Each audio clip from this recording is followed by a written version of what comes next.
Hello and welcome to the Magic is Key guest lesson series, season 1. And today we are sharing an epic conversation we had with Sweet Medicine Nation. She is a wisdom keeper with decades and decades of knowledge and experience within her incredible body and being. And we talked with her in depth about spiritual exile, about what it means to be spiritually exiled and what it means to heal from that, and so much more. You just have to watch it. Serafina, my sister, actual sister, and co-creator at Magic is Key, and we were deeply, deeply affected by Sweet Medicine Nation's wise words. So we can't wait for you to watch it. Now, if you are new here and you love this video, make sure to hit subscribe, hit like, click the little bell button to be notified when one of our newest episodes comes out, and make sure to leave a comment below. We really love hearing your reflections, your thoughts and realizations, and any questions that you might have. Now, I hope you enjoy this video. Okay, so we have an extremely incredible, fabulous, fantastic, there's not enough adjectives for this guest lesson today. For all our members at Magic is Key, and we'll start with who we have. This is Sweet Medicine Nation that we are welcoming today, and it is such an honor, not just for what you embody and who you are, but also for the great impact you have had on our work and being able to articulate its importance, giving us the insight and inspiration that in many ways, and that's going to be one of our themes too in this lesson, have helped us explore and rediscover the indigenous or local root traditions of the lands we are on here in Germany and the Netherlands and Denmark and Europe overall, because we move around a lot and we have ancestry and family across Europe. So you've really given us a language for so many things that we don't have. And now I'll give a bit of a formal introduction. So basically we're welcoming you. For us, you are an elder and a key inspiration of Magic is Key, and also a member of honor. So we want to be very clear. You're one of the cornerstone people of this work. Without you, it wouldn't be possible. Now, I also have your bio here, so I'm going to share some of that, which is that you're a gifted artist, you're an educator, lecturer, medicine teacher, and guide. I also know you as an elder of both the Choctaw and the Lakota traditions. You give regular sweat lodges. You specialize also in, your work has been around House of Flowers and the rites of passage that are so often forgotten or looked over, or we don't even know how to celebrate the rites of passages, right? From when we're born right until we die, there are so many things that happen. And when we know how to honor them, we can move through life in a more graceful and intentional way. Also with that feeling of community. I know you as someone as well who brings together community in so many precious ways, and not just locally. You're between Portland and Guatemala, but you also do this on a global scale because you've brought your teachings online so people can sign up with you on your website, sweetmedicinenation.com, and learn and study with you in this incredible 2-year apprenticeship that you have, that I'm also in. Here, the tickles. Where you teach indigenous ways, and how to integrate them into daily life. You teach the magic of numbers, of animals, of days. I mean, it's like one of the most intense and beautiful apprenticeships I've ever taken in my life. It's impacted me in so many ways.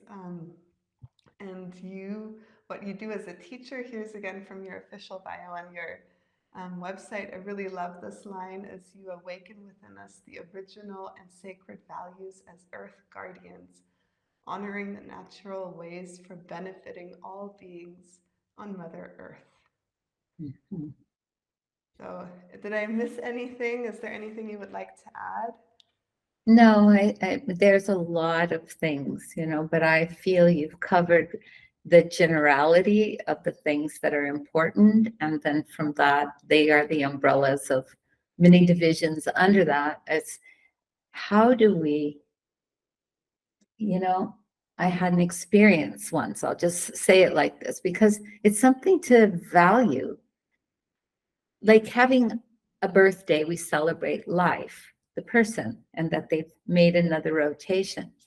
And then at death, we celebrate them with a eulogy, right? And so I was thinking, our bios are really our eulogies. They're about what we've accomplished and what we're seeking to further, obviously, accomplish in our goals. So I think you've covered most of that. If I were going to give my own message to the world, I would have said that. I think we are very sped up culture, and we don't want to read a lot. We would like less, but the meat of something. And I see that in our impatience. We need a little bit of ant medicine, which is like you just do what you do and you just follow the line, and you you do your part, without worrying about how long it's going to take. So you did well. Thank you. Thank you for inviting me here. Thank you for being here. And I do want to add one thing because it was such a powerful statement you made. Um, you didn't always, you weren't always a full-time teacher of these sacred ways. And you shared, oh my God, that you got this message that you can't take any of it with you Yeah. when you leave. And that's why you share it, or one of the reasons, full time. You've really dedicated yourself to a path that is not always easy to walk. So thank you. I think that every one of us have a difficult path to walk. And the importance of saying that is that we minimize ourself rather than honor ourself.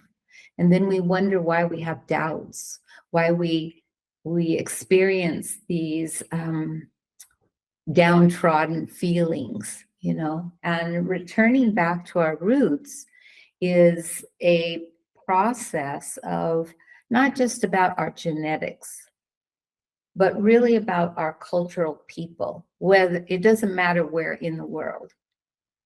Our roots are in the earth and in the stars. And if we look at the top of a tree, which is hard to see when they're really big, they're reaching way up there. They're looking towards the sky nation. And here on earth, we can't even see the roots of all these trees. We just trust they will stand and not crash into our cars or houses, buildings, right? It's the same trust we need to have of bridging the sacredness that Indigenous people view of our lives, and not to make it so mystical that it doesn't approach everyone. So I like to say my gift and my goals are to bridge between the societies of today that are fast and rapidly moving, and that of the ancient, because we can't disconnect. It would be like me pulling the plug on my computer today. It's like there's only so much charge, and then that's it. We need to stay plugged in to our Mother Earth. So any grounding practices are very important. And grounding ourselves in our mind, that we are not limited to this body, that we are more. We're what's inside and outside, in the sense of, I'll use the word soul or nagi, where we're the spirit that gets to utilize this form, this body form. And so when you live from source, that's the word I'm going to use, so that it doesn't isolate any of us. So whatever your source is, God, goddess, elementals, fairies, whatever you believe in, that is assisting us here, all of it's real. That's what I want to say. And it's valued. But if we devalue ourselves, if we minimize, oh, this is no big deal. What I do, it's like others do it. And that's what I used to say. It's like, why would anybody want to follow somebody this woman? And, in the past, I've been an herbalist and a midwife, and I set up urgency care clinics, and then I was a holistic practitioner. I've done a lot of things in medicine. But when it came down to it, what was spirit saying to me? That's my trail, my breadcrumbs I followed, because it validated me in the eyes of the public. On the other hand, over here, there was a deeper questing meat of who I am, and I want to acknowledge, and so are all of us. That was my spiritual, or my passion, of where I exuded from, where I radiated out of my heart fire. And I kept thinking, nobody's going to want this. Nobody, I'm talking Greek to people, so don't be doing that. And many of us isolate our spirituality, our religions, outside of what our practicality is, our jobs, our going out to cover the rent and buy the food. And what's really important is that in native terms is, we say, when we honor it, for instance, if someone is going to go kill a deer, it's a sad thing, but in the past, people needed the meat. They would pray. They would ask, who created everything? Is there a possibility that I can provide for my family and some extra for the tribe? If so, put it in my path, where I'm going to have to go. So the power of this, what I want to say is, we call this, okay, honey, I'll see you. You're going to go kill the deer today. Well, I hope that your hunt is good. Right? So it's this honoring that this is not an easy thing to go out and kill a life. And it's not expected. We expect it from one another. And in so doing, we cage the wildness in us that's curious and is stalking that wild predator that we are. And it takes cunning. You can go fishing or hunting and never get what you went for unless you have permission from the deer or the fish or the birds, whatever it is you're out to get. And I feel in today's world, we need to merge this part of us.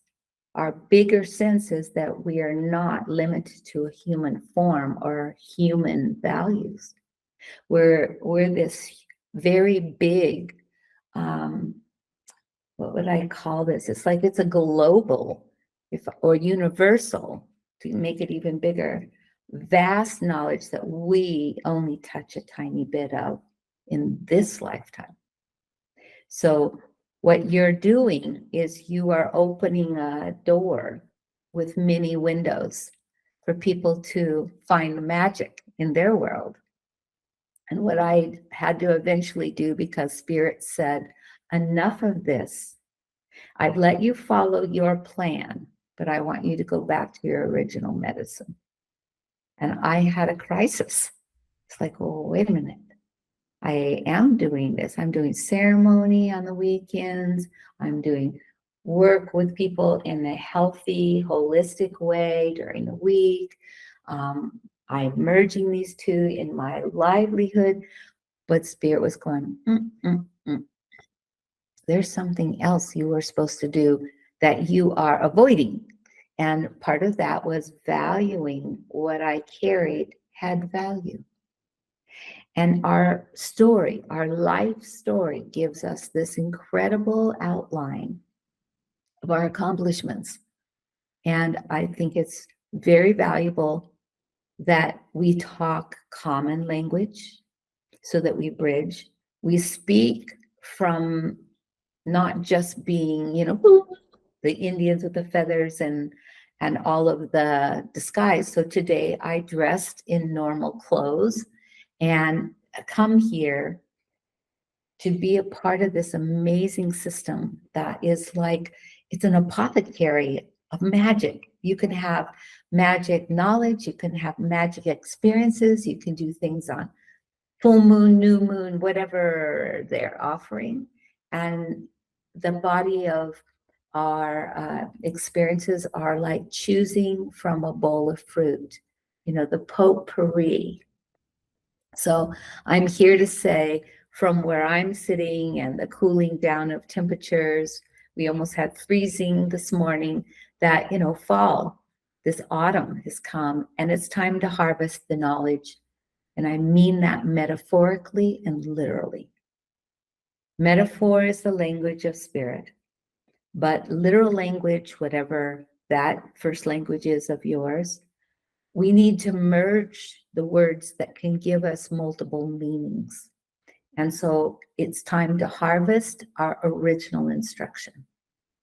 The original instruction was, you chose your parents, you chose a situation where you would be in your exercise program with tyrant teachers and dead ends and sicknesses and maybe marriages and homes, changing many homes. Somebody said, I've been in 9 places in a year and a half. I'm tired of moving, right? But what does that mean? I said, what's the positive of that? Well, I know what I don't want now. I said, okay, that's good. So the metaphor is right there. The penny has a tails and a head. When you run up against, my grandmother would say, you run up against, you're finding all of these tails, well, then track them to the head and turn the coin over, because there is something there for you to see, to get the magic, right? So there's all these things. It's like if you see a coin on the street and it's tails up, you don't pick it up. If it's heads, you pick it up, give it a kiss, put it in your pocket and say, okay, bring me luck. Different people do these kind of things. Native people, we follow the tracks. Even if that means we're following the poop first. It's like we follow it because the animal is not far ahead, right? Okay, so sometimes we have in our thinking that we have to be perfect in order to do anything. But look at life and how it provides for us as a baby. We don't even learn how to do things for a long time. We just mimic our parents. They call us by our name, and then we mimic, go mama, mama, mama, daddy, daddy, daddy. And as soon as the baby says, mommy, mommy, we praise them, we give them all this excitement, and they go, ooh, I like that feeling.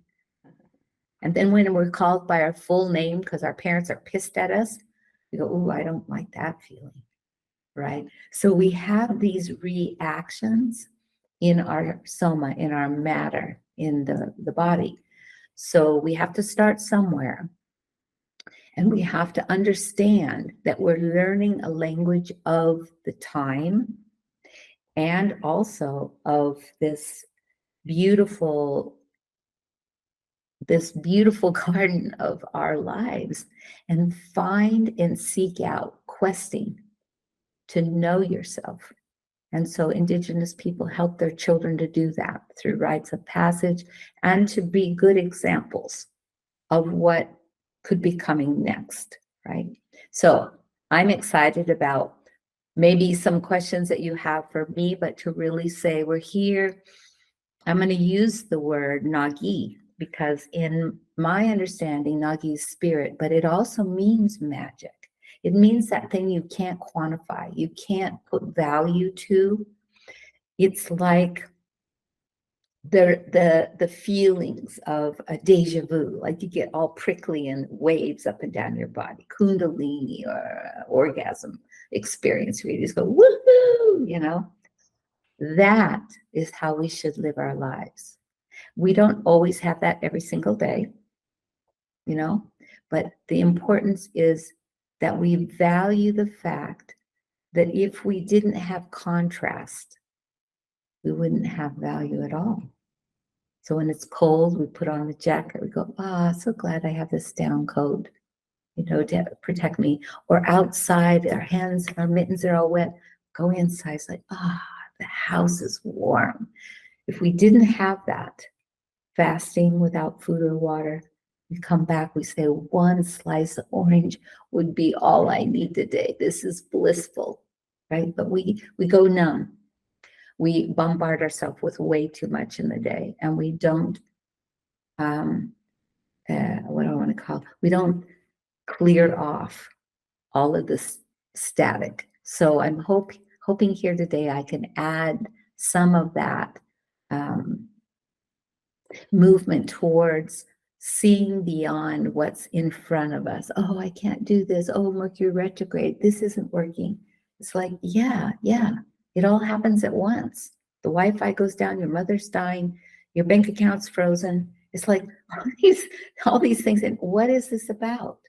I was sitting contemplating that yesterday. What is it about is for me to value when things did work, when I was taking it for granted. And then realizing something wants me to move from where I'm at to the next step, like when the shoes are pinching your toes, when you can't get in your blouse and the buttons are all popping open. We're growing. Do we acknowledge that? No, we don't want to, because we've not been celebrated with a woo, you're growing, right? We have to learn that inside of ourselves, because society is going too fast to stop and to recognize that you've moved to a new phase. So in saying that, I've already started this process of sharing the magic, and I would just open it to say, like, we are in a huge rite of passage on this earth. She is too, our Mother Earth. And her birthing pangs are going to birth us into ways where we're going to have to make new choices, things that we're used to. So they might go away. What would options be? Like, I'm without Wi-Fi, so I've come to a co-working place. Never used one before. I'm glad this man has it so that I can be here today and be with all of you. So it's like, okay, this is wonderful. Thank you. It's working out okay. So thank you to both of you. Definitely, Pippa Luke and Serafina for inviting me to be here. Well, thank you so much for being here. And you've already kind of gone into the topic that we really wanted to talk with you about today, which is exactly the fast paced life, that disconnect that we live in, especially I think in Western society. That we really also don't know how to cleanse ourselves and how to get rid of the static and these things that you've mentioned. And heard the term from you, I think, the first time, which is spiritual exile. So this is really something that we wanted to dig into. And maybe you could just start by explaining what it means. I want to add a small bit of context too, Please. because we looked at a map together. Someone shared it, and I think in a WhatsApp group, and it was a map of indigenous cultures across the world, and Europe was a white spot, except for the Sami up north, I believe. And I'm not sure, towards Iceland, Greenland, where Serafina just was, but Europe itself was white. And basically saying there is no indigenous culture left, there is no rootedness.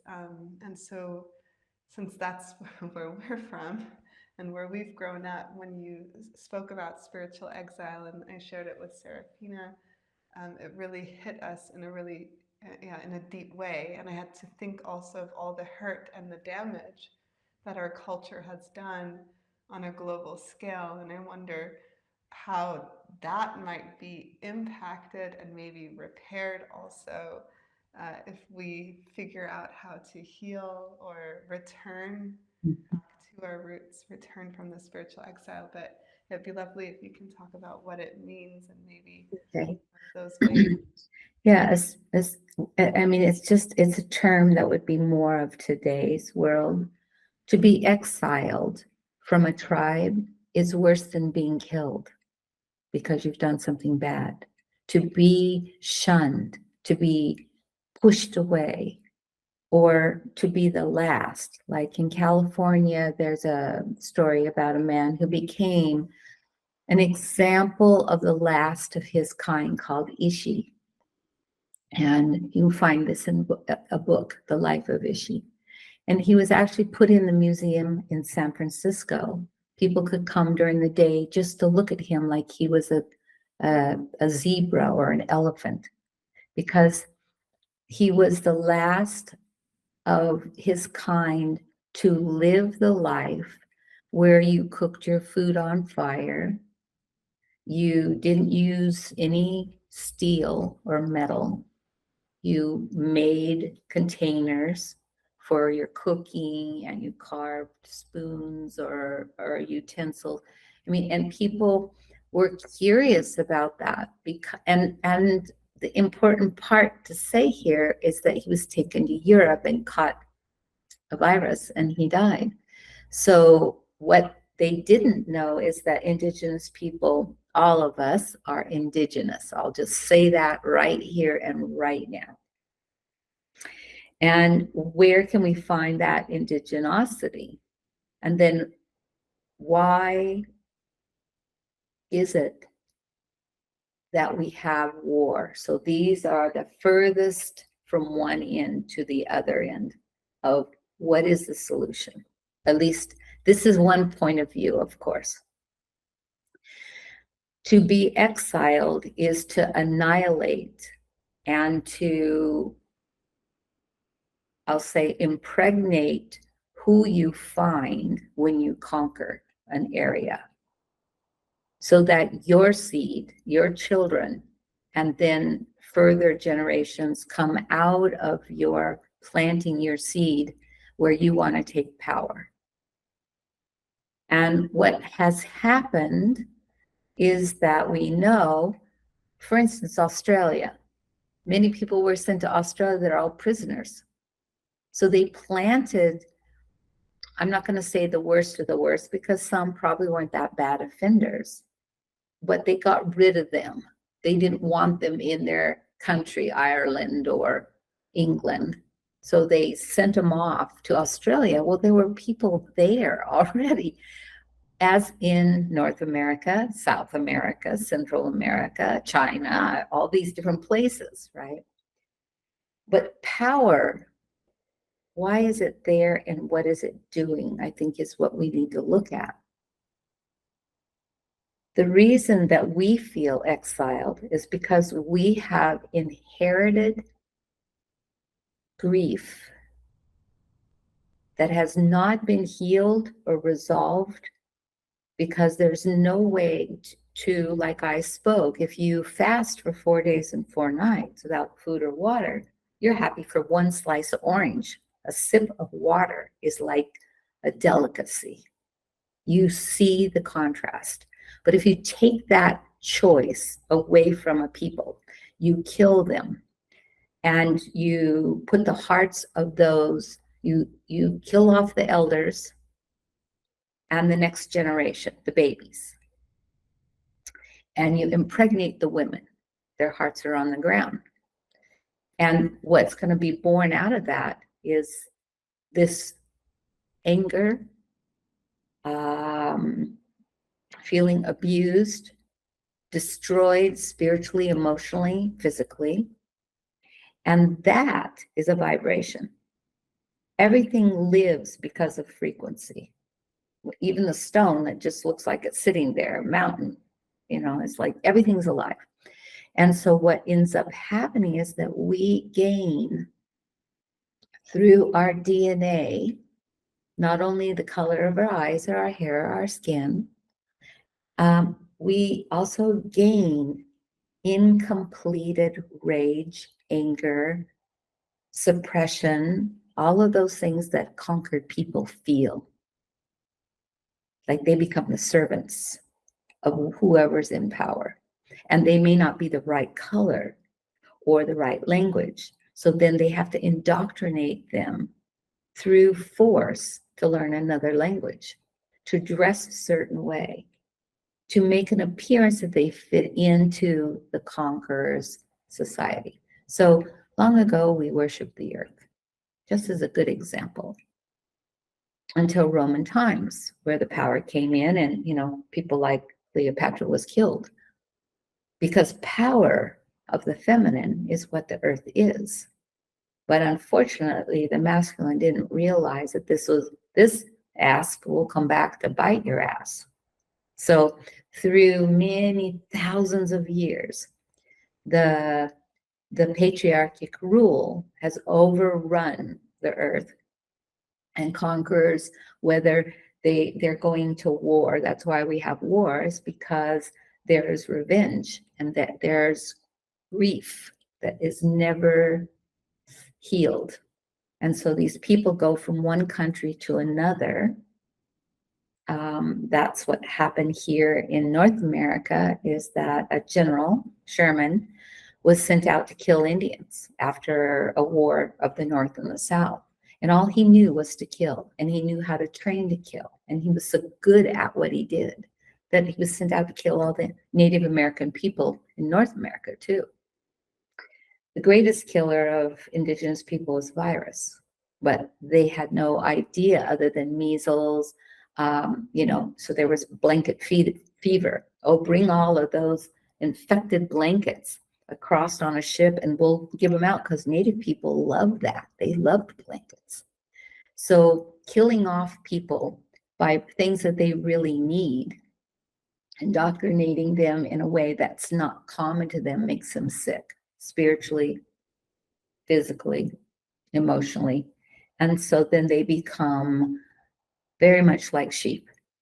And so what we're dealing with war is unrealized grace.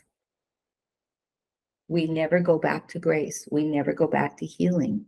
We just keep going with the power that works to take control, to take over.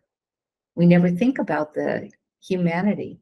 We never think about there are people that are in a bomb zone that are actually our family. We don't see that because we've been taught not to look at it, right? So tribes would fight. A good example is like a Crow band of tribal people and Lakota people were fighting. This is long ago. And because of a situation of kindness of this Crow man, not to kill this Lakota man, for whatever reason in that moment, that the divine decided to have this incredible outcome, is that the Crow man stopped and didn't kill the Lakota man. And because of that, the Lakota man said, if I make you and your family my brothers and sisters, we will never fight again. And that's where we get the word hunka, to adopt, to take back family, to recognize that they don't have to look like us, speak like us, dress like us, eat the same food as us, but they are our family. That was the original instruction. In my Choctaw tradition, the first law is all things come of the mother. Mother Earth, our mothers. Women are the teachers. Women are the nurturers. Women fed every living thing, whether every animal has a mother, right? So every sand has a mother. It came from a mountain, came down a river, joined other cousins, made it to the ocean, to the beach of life. That's all of us. So what we continue to do is we put up the blinders. We're indoctrinated with the belief that they're not us, and therefore they need to be sent away because they don't fit in. And so what's happened in Europe and what you are saying is the tribal people are sensitive. And so conquering, maybe in your case, the Nords or whoever was coming from the north, coming down, Vikings and those, taking out tribal people because they were looking for something. What are they looking for? Why are they wanting to conquer another place?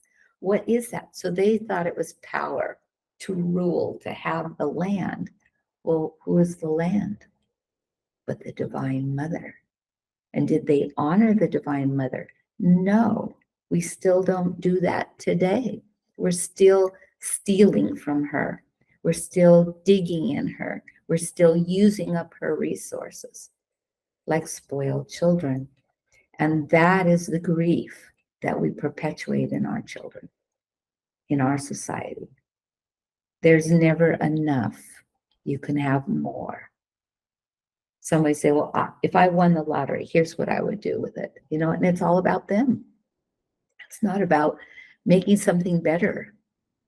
So we've taught over and over again, it's about you, the individual, climbing the corporate ladder, you know, killing the most fish, whatever that would look like. I mean, so we've created a problem, and to decolonize in the old way is to go back to a tribal sense where we help one another.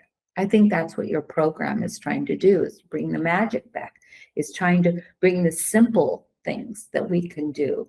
And the quickest is to praise what is praisable, to see the other side of the coin. I mean, Vietnam was a big eye opener for me, you know, 15, 16-year-old, and losing friends of mine in high school that were on the football team that were dying in Vietnam, and going, they're like 17, 18 years old. Why is this happening? You know, but they wanted to go to prove to their fathers they were warriors. Now, is that wrong? Maybe not, but there are other ways to prove that you're a good son. We have this, I'll be a good daughter, I'll be a good son. And it's usually because we're trying to prove something. Rites of passage, rites to pass are natural, but they're not praised. We don't know what praise is. A diploma, a wedding ring, you know, we have so limited the acknowledgement of the rites to pass. And there are multiple ones in the first 7 years of our life. Then we go into the learning years where we're being molded, where we're being educated. And that's a funnel. Oh, we got to have you fit into society.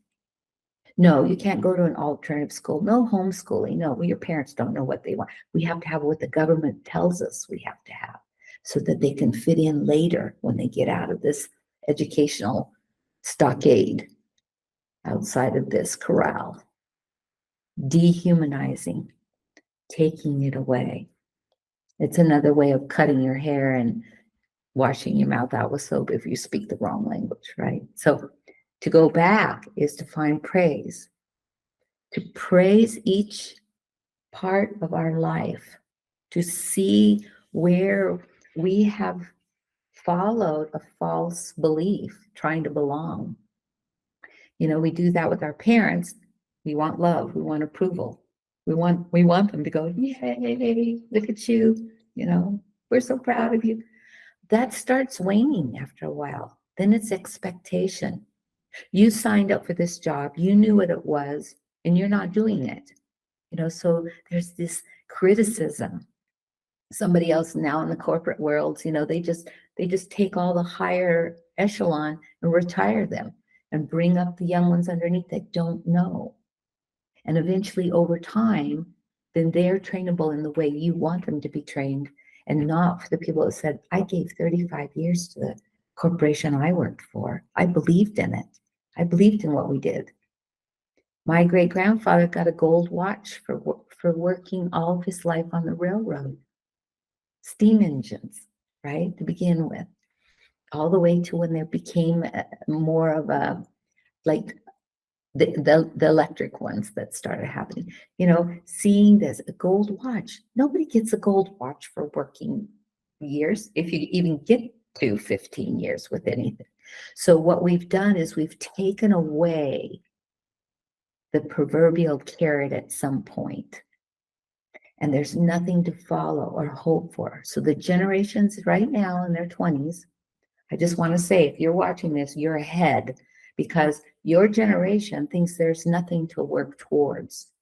That we, in my generation and behind me, we've destroyed the earth. So what the heck, And I want to say is, no, there is something powerful that was prophesied, that we would come back into a tribal scene. We would come back into reaching out in all directions to our family, no matter where they're at. And look at this. I didn't even know what Zoom was. I didn't know what a Google was. I didn't even know how to use a computer. I didn't know how to use one of these. I didn't know what Instagram was. Look at us. We have created a way to globally connect. So I can be here sitting in Central Oregon in a little town called Sisters in a co-working space, and you be where you're at, wherever it is today that you're viewing this. And what I want to say is, right now, take a moment to think of one thing that you're grateful for today. That's all. You just begin with that. And then when your battery runs down, don't go, oh, bummer, oh, darn, I'm pissed. I got knocked off of my friend. Instead, look at the praise. I need you to work. And what you're teaching me is how valuable you are to me, how I need to have this to stay connected. And what am I connecting to? And how is this working? That's like me. We're all electrical. We're frequency based. Through the rites of passage, our frequency gets, I don't want to say turned up. It's already full blast. It's just it gets praised as the radiance of our frequency reaches further, so that we can be connecting clear across in Germany or the Netherlands or Iceland or Greenland to China with any of our friends. And wow, I mean, I don't even think about it. My classes are international. And someone was yesterday saying, well, I don't want to join your course because it's not person to person. And I go, okay, what's person to person to you? Well, physically being in a room. I say, okay, what would be the difference of physically in the room compared to getting all the knowledge? And that if your daughter is in England going to school and your son is in Africa, you can talk to them. What's the difference? In the present moment, we are connected to everything. Do you know how powerful that is? Are you aware of it? Like right now, I can feel the Serengeti. I can see a gazelle and a zebra. I can see, an elephant. I can see a tiger. I can go to Guatemala in my mind. Oh, yes, I can smell the padilla fruit, the orchids, it's like we can do that when we are praising the diversity that our mother is giving us. Wake up in the morning, and first thing I notice is that my eyes can see, that my ears can hear, that I can drink the water that's sitting next to my bed. Many were called, many were chosen. Water is life. Water is sacred. I drink the water, and then where does it go? It goes in here. We're made of water. We are a container of water. What we do with this water, what we think over this water, we become revengeful, wounded, disappointed, or love, gratitude, allowing grace, praise instead of grief. It's a choice. So that's a very simple thing, just taking a moment, just not to hurry up and go make your coffee and get in the shower and brush off, right? It's taking a moment to realize, what would it be like if I woke up this morning and I had no house? What if today I wake up and I don't have a job to go to? I don't know where the next, way I'm going to be able to pay my obligations. So simplification is really important at this time. We don't need all the things. That's because we're bored and not fulfilled. So we need more. We're hungry, and we've been made to be consumers. When you eat naturally and you live naturally, you don't eat as much. It's a phenomenon. You can live on the air. You can live on a walk, a sunset, So these are the kind of things that if we are, and we do it to ourselves, obviously culture does it, and we've been dehumanized, domesticated, and we have been stripped of our lineage. We don't even know we're wild, right? It's like a little dog, a little poodle that gets its nails done and its bows in its ears. And I mean, that's how we are. Our wild animal is wild. And what we hear is, oh, you're just a bunch of wild Indians running around. Until one day my auntie said, you are an Indian and you need to be wild. And then my grandparents said, let me teach you. Let us teach you. You seem teachable. The rest of these 42 cousins of yours, they don't seem very teachable. So I was gifted these teachings to understand, and then adopted by Lakota elders to become my waters, got their stories, got their teachings. I did their rites of passage. Reluctantly in the beginning, but then I realized, what's the difference? And I started doing comparison, which I loved doing at 14 years old. That was one of my hobbies, comparing religions, because I thought, what is God, right? Who is this? I can't see it, but I'm supposed to believe in it, But I feel something when I say that. What is that feeling? So I got curious. So get up in the morning, give thanks to the breath that you get to take in, that there's no poison in it, that it's oxygen. The water that you drink, try to drink as pure water as you can, because water is life. If you drink poisoned water, you put fluorides in your body or chemicals of some sort, you're becoming that, right? It's like we're like this glass. I know it's plastic, but I'll imagine it's glass. We are transparent to the whole of everything else. If this water is pure, then my thoughts are pure. My actions are pure. Because I don't want it to get cloudy. I don't want it to turn brown or black. And I can see it. We don't look at ourselves. So self-examining is also a part of this. And what we do is, as I said earlier, is we push away people that aren't like us. I don't like them. They don't think like me. I don't want to be around them. Diversity makes a fruit salad. Different species make an incredible garden. Tolerance can be turned into another kind of praise for all the options that you had before you. You chose the way you're walking. be in grace and praise it. Otherwise, we're going to grieve. To grieve something is also a celebration. To grieve that someone you love is traveling across the world and you're not going to see them for 9 months. Your child leaves home. You're going to grieve them. Grieve them with an Academy Award drama.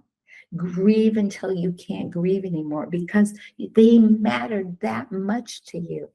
We have not grieved the wars of our great, great, great, great, greats. We haven't grieved that women or men have been abused and violated in the sense of funneling down what they get to know and what they get to do. Grieving, crying, making sure that your soul understands at release level that these things matter. Every time I see a deer that's been hit by a car or a truck, I immediately go, oh, please come back as something that's not going to run across the highway. I just feel so bad. I stop and pull animals off the road, put tobacco there and say, I know there's a plan. I'm so grateful these beautiful animals get to live still, but I grieve it. I cry over it. Your life mattered. You're not a throwaway, right?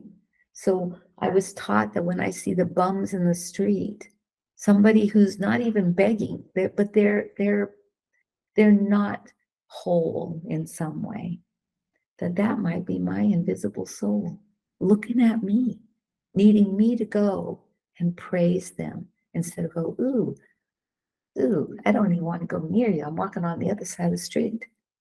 I learned to do that, to stop, to offer something of my pocket or out of my shopping bag and say, I see you. You're my invisible soul. Through your windows and your eyes, I want to see myself as whole. So I see you as whole today. I praise you. I honor you. Thank you for life. Because how do we know, right?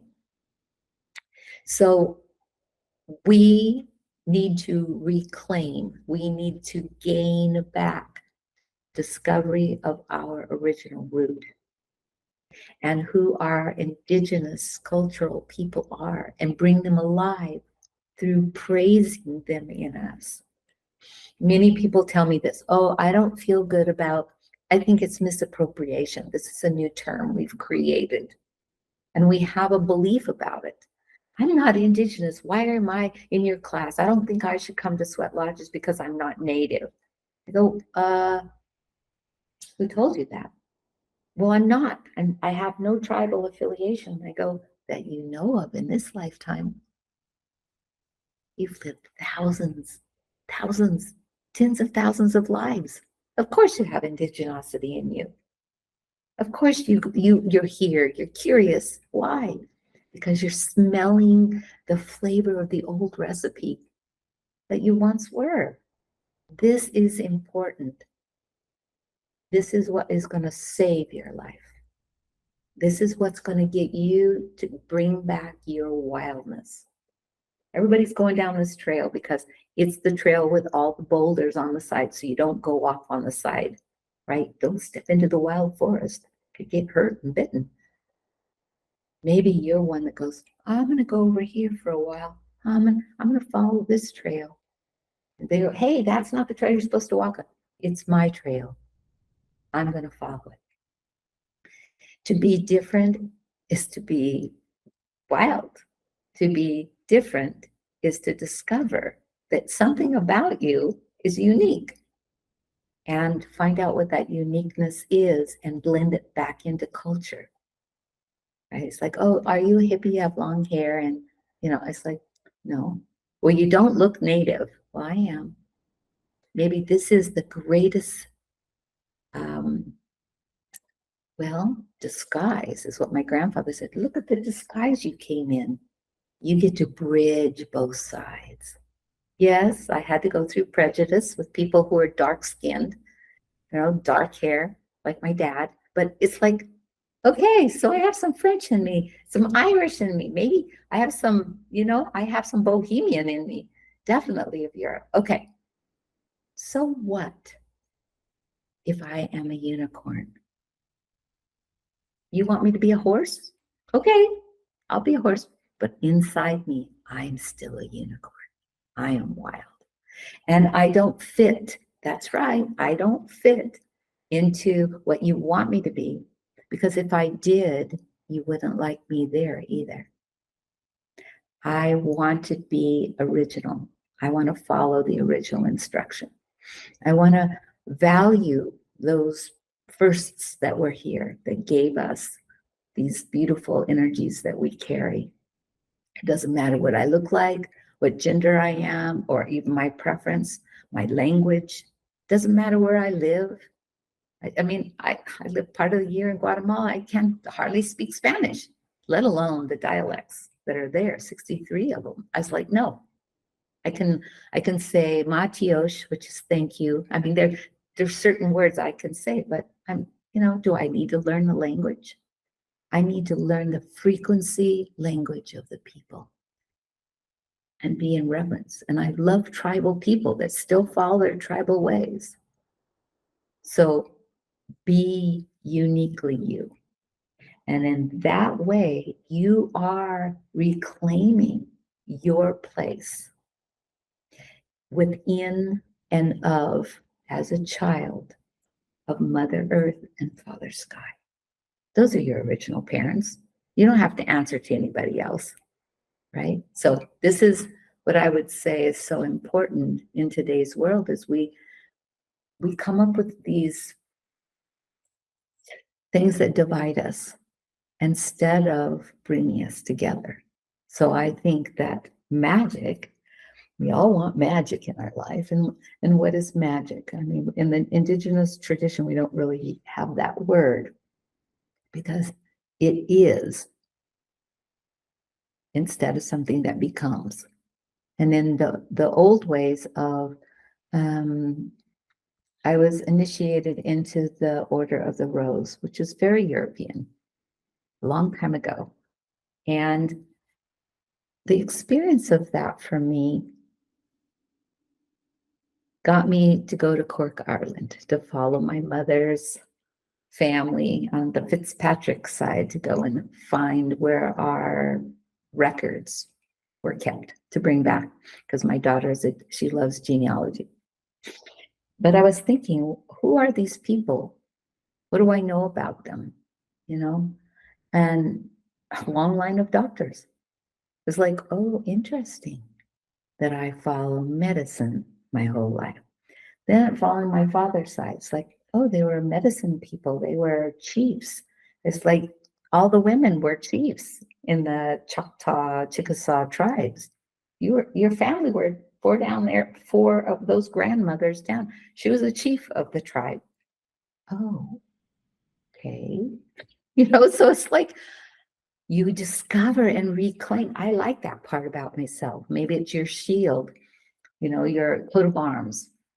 Maybe it's your name. It has this long history. I say, search it out. Go down that rabbit trail. Not too many people have probably done it, but people have left breadcrumbs. Follow it until you start discovering who are these people. The queen off with her head is the beginning of the French part of my life. Through my genetics, it's like, oh, off with her head. That would make me not want to be what I was. But she was brave. She walked herself to the guillotine. She was proud that she was not wrong. No, she had not killed anybody, but that's what they wanted to do, is to make an example of her. So being proud of who we are, we all have a shelf life, meaning that we come in and we go out, and there is no end. It's eternal. So I'm going to stop there because you probably have some questions for me. Well, you definitely led into the next topic anyway, or the next question, which is about ancestry and how far should we search. And for someone like me who's not very still in the learning process about spirituality, I'd approach it very practically of, the bloodline. But I know there's also a different kind of ancestry when you say we have many lives within us or many pasts. How would you recommend someone approach that? I think I would tell anyone that could make sure that your family travels to other countries, because my experience, I was in a Sami village and I'm like in a teepee and they're feeding a seal and, reindeer. And then they decided to, I thought, well, we have teepees. This is just different. Oh, well, we eat wild animals. Oh, this is their wild animals. And then this woman started singing. And I was like, she just said some Lakota words. And so I kept those words in my mind. And afterwards, I went up to her and I said, because she also spoke English, I said, what does this word mean to you? And she told me, and I go, that's the same meaning in Lakota, that you're singing Lakota words. And her response back to me wasn't surprising. She just said, well, I think language is an interesting shattering of the first word, the first sound. And it went out into all different directions. I go, oh, we have the horned serpent. And that's the story of our mythology, if you want to say, that brought light and life into everything. It shattered a horn. And we are these crystalline beings. And there was a sound for that. And that created all the languages. We just laughed. It was like we had a kinship. And I could relate to them living in teepees and keeping the tradition of the Sami alive. It's not easy in today's world. There are people who look at you kind of strange or look down at you because you're lesser. But what I recommend is when you travel, you're going to feel this feeling. Like I never thought I'd ever go to Guatemala. The way that I got there was not a way I would have planned. I didn't go there as a tourist. I went there as a congresswoman for the Americas, with all of the other representatives in this SASE organization. And I did this for 20 years. So we traveled around every 2 years to hold a Congress to educate people about keeping the traditional ways alive. Rites of passage, language, women's rights, men's rights, children's rights, elders' rights. We made sure that we went to universities to do that. The commonality here is to say that what I saw in Guatemala was a similar thing I saw in Mexico, and a similar thing I experienced in Norway.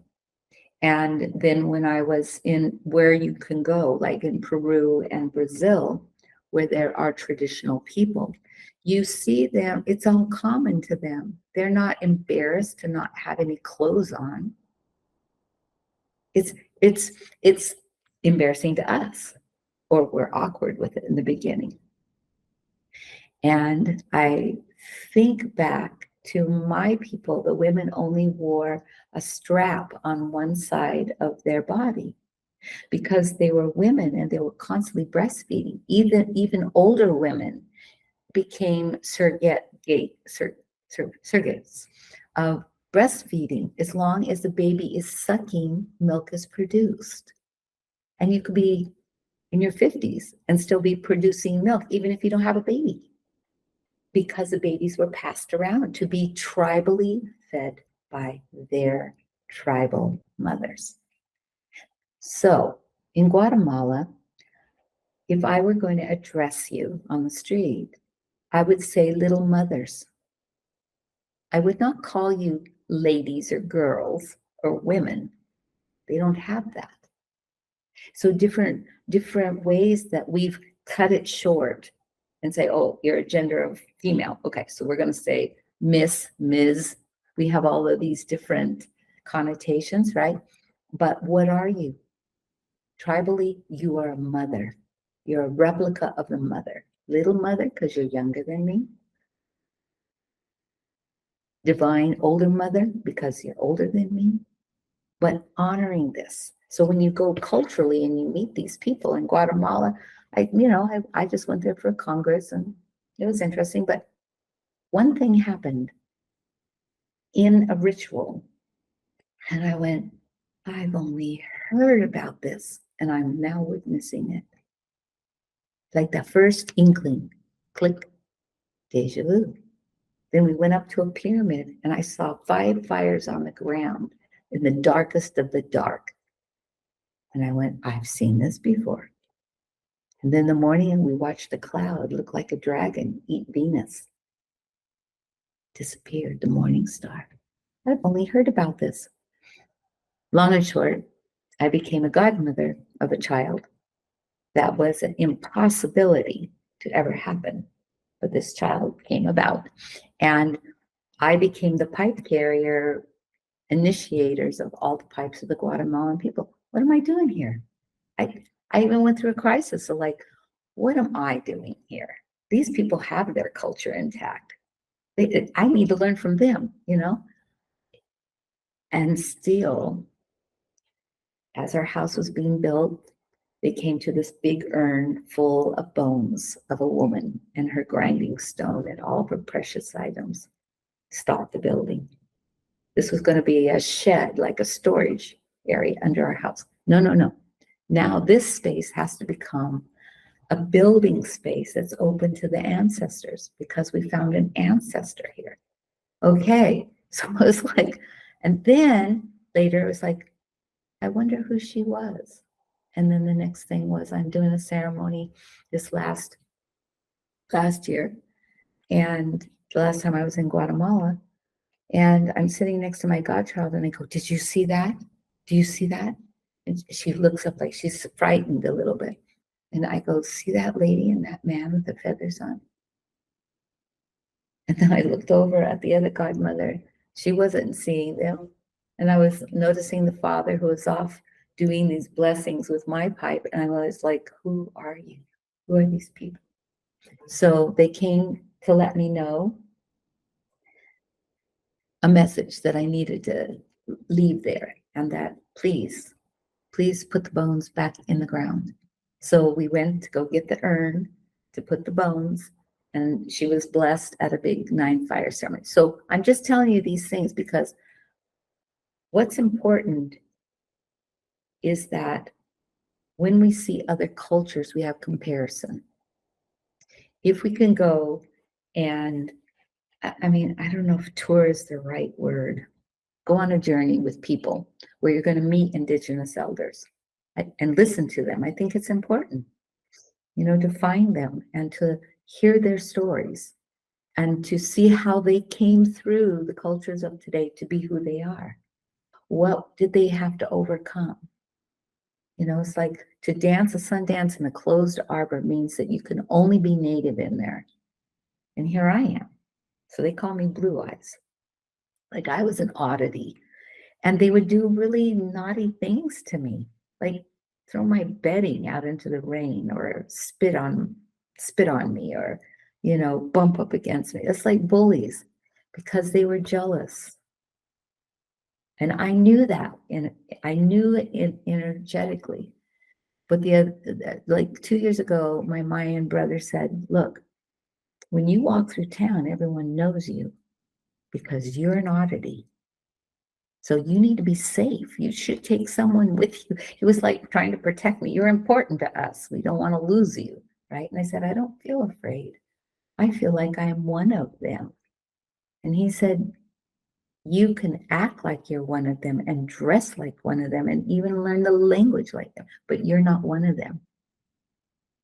And I thought about that. I felt really sad And for a couple of days, I prayed about that.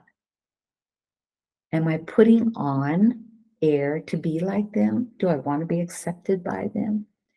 And then it was very clear to me by another visitation that I have been one of them and I've returned home. That's why I live part of the year there. So a whole discourse happened. So I would say just go and meet different elders.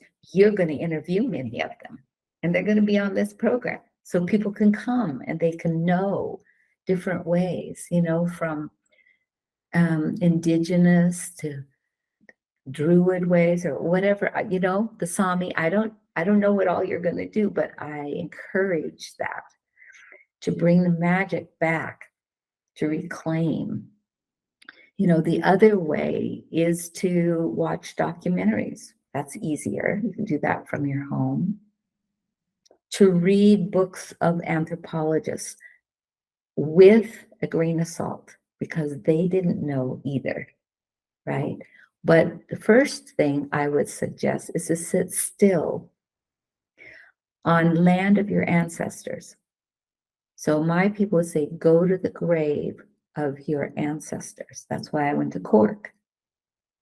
That's why just went to Ohio, to the capital of the Choctaw Nation, go to the mound builders. Little did I know, I went to Guatemala to live there part of the year because that's another place I've been. And remembering that, standing on the soil, getting down and putting my hands on the ground like it's Stonehenge. It's like, this feels familiar, but what is it? Do I have the right to feel this? Of course I do. I'm feeling it. And then I leave my tobacco or my cornmeal and say, thank you. I'm reclaiming that part of me that I am going to walk in this life. I'm going to remember to kick suya, to put myself back together before I leave this plane of existence, to be a star person again, or to be another human being again, whenever that time is. And so that's what I would say. People can do many different things, being in a ceremony going, why does this sweat lodge feel so familiar? Why is eating fried bread at this powwow? What about finding that feather? Somehow it means something to me. Quest, get curious, be still with it, see what comes. These are all ways that we would teach our children.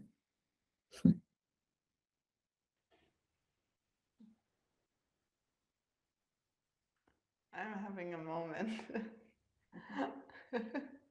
You want to share? What does that moment mean?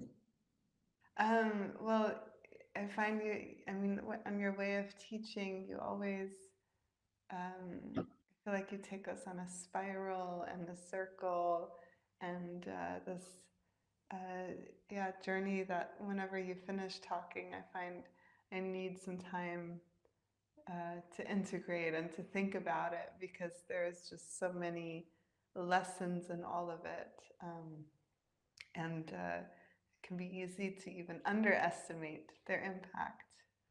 I'm reminded of once when I went to a workshop as a student and I listened to one of your lessons on the drive there, and I was completely unhinged and ungrounded because I was so emotional from it after that I first had to come back. Yeah, so yeah, I have to think of the things that, the cultures that called to me in my childhood and the particular, I guess in our language we call archetypes. I've always felt very called to magic from an early age. I think I made Fini recreate and play. I went down into our dad's workshop at the time, and as being the little sister, she had very little agency at that time. And I said, "You're coming, and you're gonna help me recreate this Egyptian board game out of wood, and then you're gonna play it with me." Or I remember that. Or I would try to weave like Native American. Those were the two main cultures, and then Mhm. witches and princesses.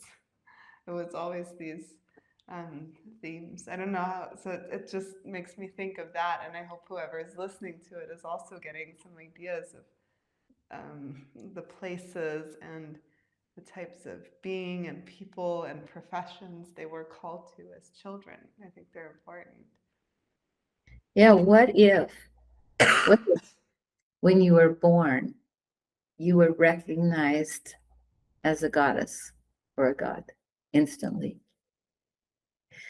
Because that's what we are. If we're a replica of sky and earth, we say Earth Mother, Gaia. It's like the whole idea of princess and queen, knight, lord, ladies. Those are languages of a strata, right? Okay. But we're all born to be queens or kings. We're born in the replication of a greater being than us. And we're just the children, right? In the sense of we're smaller in stature, right? And and so when we play, so a child has no limitations between the multiverse. For them, fairies are real. Angels are real. They see them, just as I did, and you probably did when you were little, to the point where you could feel their presence and you wanted it to be real, right? So this is a belief, question mark, or is this a memory, question mark? And I think that what's valuable here is you've just denoted something, is take it in. Take in the drumming sound. Take in the smudge smoke. See and be enveloped in the fog or the rain. Take it in and recognize that you're a part of that too. So to be princesses is because we know we are. A child knows that. You know, my brother and I would fight over who gets to be the Indian and who gets to be the soldiers, you know, the cavalry. And I would go, no, I mean Tarzan and Jane. I mean, it's interesting what children are impressed by.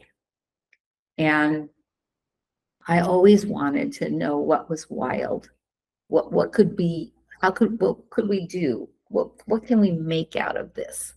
You know, we need to build a shelter. What do we have around here we can build a shelter out of? Kids love that because they remember it.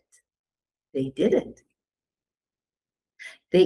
They'll pretend, you know, okay, this is a plate. Let's get some food. Okay, they pick the grasses and they put it on the piece of paper or whatever, bark or whatever they get. Okay, here's your food. Okay, they remember. It's a memory. It's not made up. They are reliving tangible memories before their fontanelle closes all the way. So we are the princesses. We are the Merlins. We are full of magic. And this is like an interesting word because what is magic to each individual? You know, magic is I go out to my car and I push the button and it starts. Magic is I can pick this up and talk to anybody in the world. Right?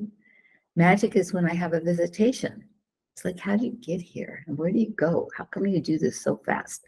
You know, it's like understanding when I set the fire and I load the pipe and stones are ready and we go in. People go, it felt like you were talking only to me in there. Everything you said was about me. And people talk about that. It's a phenomena. Well, it's because somehow what goes through my mind to say is not from me. So we're living out maybe a quarter of our life. We're living out something that was meant to be. You're meant to create this platform. Why? That's where you stay curious. What is it that you want us to reveal out in the world, present out into the world? You know, it's like, okay, there's a meditation for a full moon in the ways that we know how to do it. Maybe we should call somebody else in. We should get some different ways that people do it. You know, the example is I have a doctor who says, I think I'm going to learn something the day of your mother's death because you're a tribal woman. And I thought about that. I thought about that for 3 or 4 days. Like, was she saying I need to perform some ceremony so she can learn something?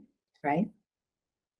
And I was going, I think when my mother dies, when she takes her last breath, I think I need to have a pause. I think I need to be in the moment. But it was interesting what was said. And I thought, what do we do? Oh, okay, this is what we do. But it's very private and it's kind of silent. And yes, I can yopiata takuye tuayo. I can start singing, but I don't want to, it's not a performance. It's a grief and praise at the same time, right? When someone we love is gone, whether they're dead, a pet, deer on the side of the road, somebody that we knew in our community, right? We cut our hair, we cry, we praise the knowledge that we carried. No, some people are just like happy to let it go. We collect it and we praise it. You've held this memory, now we're going to start anew, right? So help us to have a freshness. We're not carrying all this heaviness. I mean, Native people, they braid their hair for a reason, right? So yeah, what you've just said is like, take a pause, integrate, or where do things settle down for you? What will you hold on to that was said today? That's where you start. How to implement it. Hold the belief of it. It rang true to you.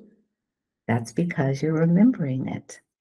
So I love this word, kiksuya, to put yourself back together. Your indigenosity is there. We only use how much of our brain? Very small amount. What's the rest of it doing then? It's connecting you to all the other existences that you're in. Some embodied and some not. Those are gifts. And we're magical, just being alive. Just to be alive, to have breath, to have sight, to have smell, to touch, to talk like this. That's the magic of life. That's very, very beautiful. Just so we are slowly coming to the end of the. What's your question? I have a question too. Do you want to ask a question? Do you have one? I have one. Go for it. I feel like because we spoke about rites of passage several times and the importance of these transitions. And when you mentioned grief and praise, that's also a rite of passage. Mm-hmm.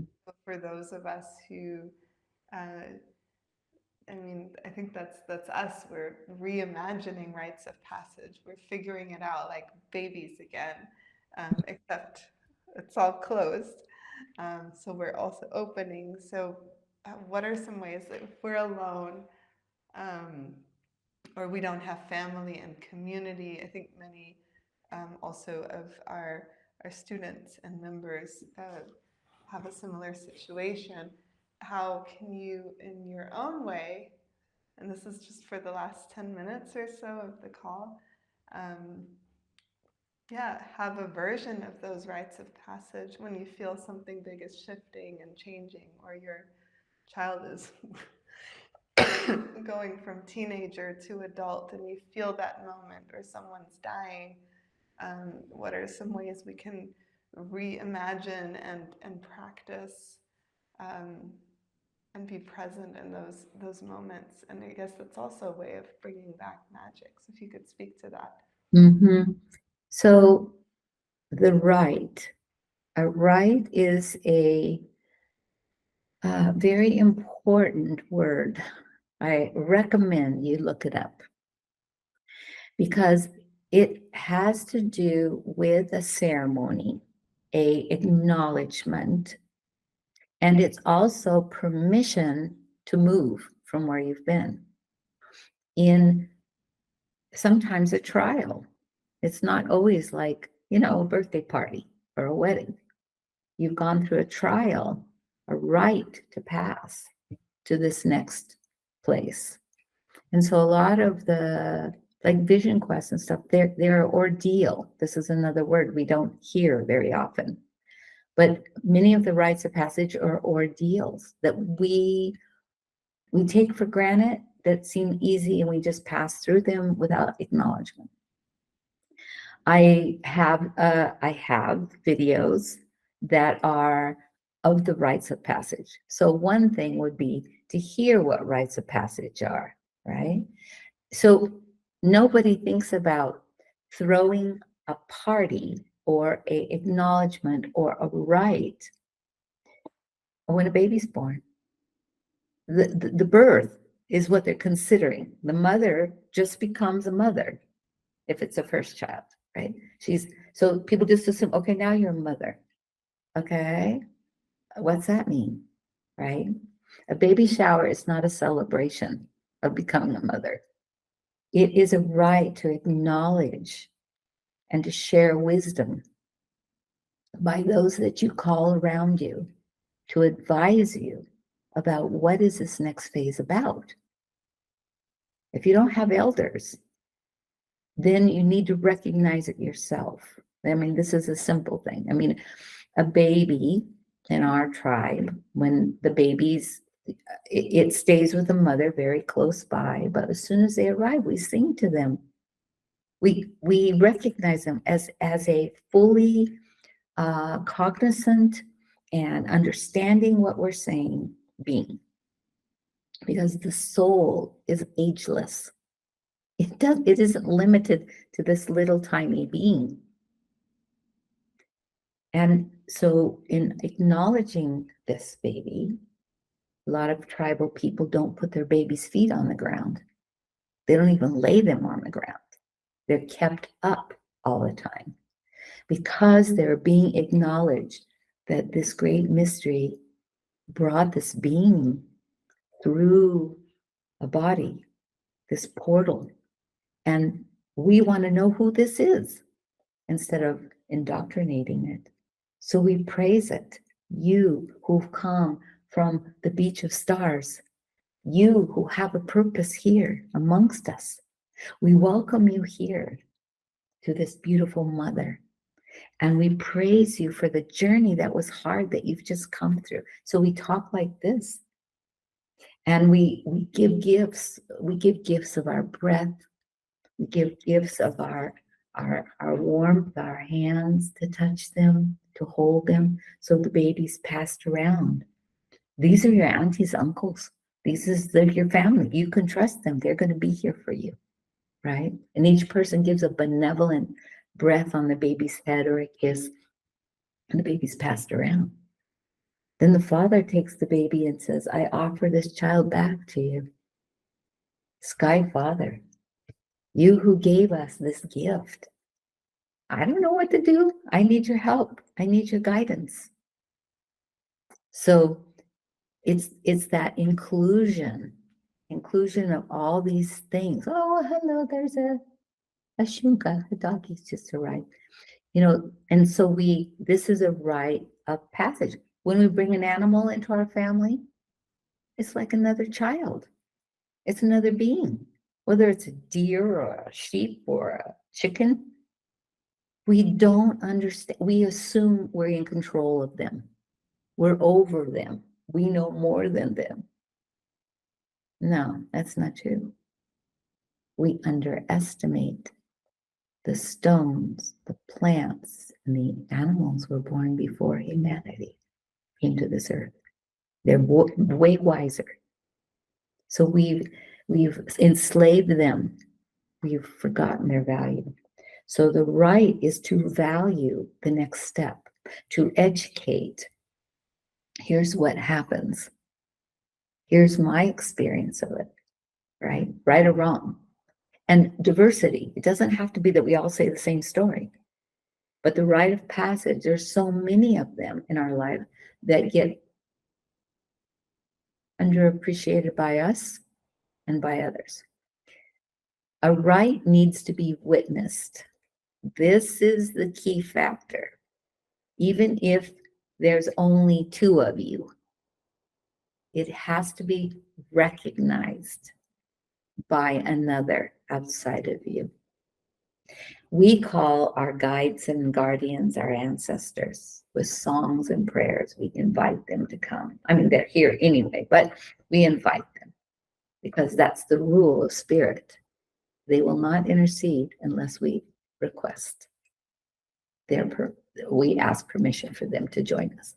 And then if there's two of you or more, then in that place, you share. You know, maybe it's a celebration of breast cancer. You know, I'm about to go through chemotherapy, or maybe I'm going to have a surgery. I need a rite of passage to get to the other side. So you bring well-wishers and you bring others that have had the experience. And they give their story, kind of like a map in this territory.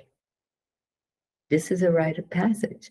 Yes, we can go back and we can look in old books. We can see what somebody wrote down or chiseled into stone, or maybe we've gone to some place and people are smudging, right? It's like, why do we smudge? What is that all about? We do the best we can with what we integrate. Or, for instance, you could watch the videos that I've produced that came from a woman saying, talk to us about menopause, this phase of life that many of us are moving into. And it turned into this thing neither one of us planned. And then out of that came to do International Houses of Flowers, the initiation of woman through these rites of passage, the major ones anyway. And so I recommend, you know, this series that you can purchase and to learn about all these different ones. I mean, you may not ever go through all of them, at least, and these are all women's rites of passage. Because women don't learn the men's way and men don't learn the women's way. So how could they tell us what we get to do and what we can't do? Because they don't know. So they block us from this or that, the cigar club. You know, it's like, and what are you doing there? What kind of things do you do? You know, it's like I'd ask my dad, okay, you're a Mason. What do you do? You put up bricks? I don't know you to do that. You know, and so he had to explain to me that it's a secret society for men. About what? Well, it's secret. It's like, okay, all right, it's secret. But can you tell me what you guys do? Well, we do rituals. They're old rituals. We have officers. We get together. It's a boys' club. You know, I mean, that's the quickest that he could tell me because it's a secret. Secrets is one thing. Magic is another. And rites of passage are part of this greater body of our existence that we move through in a human form in our lives. So I love teaching it. I love being able to help people pass through it because without them, we will be just sheep. We will be the lemmings. We will just follow the orders. And so, you know, there's great things that can be done in praise and recognition. It isn't all about cake and balloons. It's about the wisdom that is brought to share. You know, I mean, you graduate from the university, but who in your family has graduated? What was it like for them? What careers are they in? You know, they're the ones you invite, not just your friends of your own age. You invite the elders. You need all generations to hear the same story. Even if the little kids are running around playing whatever they're playing on the floor, not to isolate. Oh, you're not old enough to know about this. No, children learn from being around it. They mimic us. I remember sitting in another room from all the adults because the children were sent off to this other room. And we're sitting there at our table with a little tea set going la, la, la, la, la, la, la, la, la. This is what adults do, right? We're just making noise. That's what we as the kids thought. And I thought about that a lot, like later going, yes, we're copycats. If you do something with great reverence, spirit will be there. And what that means to me is like people say, oh, you're misappropriating this. You weren't trained. Well, yes, there's lineages. And if you're going to be teaching other people, that's a different thing. But how would I know who your lineage is? By just looking at you. By your actions and your deeds, you will be known. So do it the best you can, even if you're winging it. Because something in you wants to achieve to pass from this to that. So that's what I would say about it. It's like I'm happy to come there at some point in my life, maybe.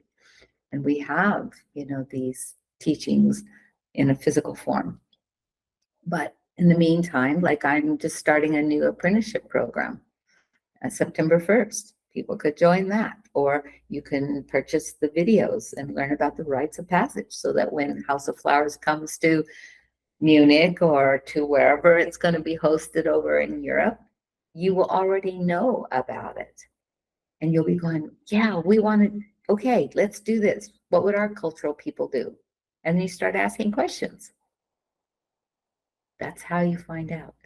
And then it'll come through your dreams. It'll come through moments you least expect. And a piece of it will be added back because something blooms inside of you from your DNA and ancestors. So yeah, it's the magic. Thank you for today. Thank you so much for being here and for sharing all that wisdom. We could go on and keep on learning, but yeah, we highly recommend to anybody who's watching to check out Sweet Medicine Nation. You can find the homepage. We'll link everything down below so people can go check it out. Yeah, we highly appreciate you and are incredibly grateful. Yeah, thank you for this treasure trove of practices as well. There's so many that you shared that are like little gems speckled throughout our time together. And thank you for your generosity as well and impact. Yeah. Without you, Bring you to Europe. yes, without you, we wouldn't have this platform. So thank you for following an internal calling and a push and learning the technology and getting it all together so that I can speak wherever this goes. So thank you, both of you too. Thank you so much for watching this guest lesson.